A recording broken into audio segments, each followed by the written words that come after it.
Iran Israel সংঘাত মধ্যপ্রাচ্য জুড়ে দাবানলের মতো বিস্তার লাভ করছে। এ পরিস্থিতিতে আরব নেতৃত্ব নতুন এক অস্থিরতা ও সংকটের মুখোমুখি। সৌদি আরবের এক শীর্ষ কর্মকর্তা কাতার ভিত্তিক সংবাদ মাধ্যম আল জাজিরাকে জানিয়েছেন, যুক্তরাষ্ট্রের প্রতিরক্ষা ব্যবস্থা এখন কেবল ইসরায়েলকেই রক্ষায় ব্যস্ত।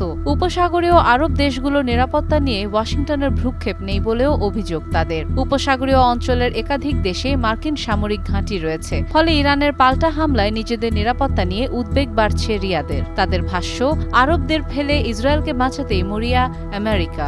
এদিকে ইরানের বিপ্লবী গার্ড বাহিনী দাবি করেছে, তারা ইসরায়েলের প্রধানমন্ত্রী বেঞ্জামিন নেতানিয়াহুর কার্যালয় ও বিমান বাহিনীর সদর দফতর লক্ষ্য করে খাইবার ক্ষেপণাস্ত্র নিক্ষেপ করেছে। তবে এই দাবিগুলোর সত্যতা যাচাই সম্ভব হয়নি। বিশ্লেষকরা মনে করছেন, চলমান উত্তেজনা শুধুমাত্র তেল আবিবকে নয়, পুরো আরব বিশ্বকে অনিশ্চয়তার গভীর স্রোতে ঠেলে দিচ্ছে।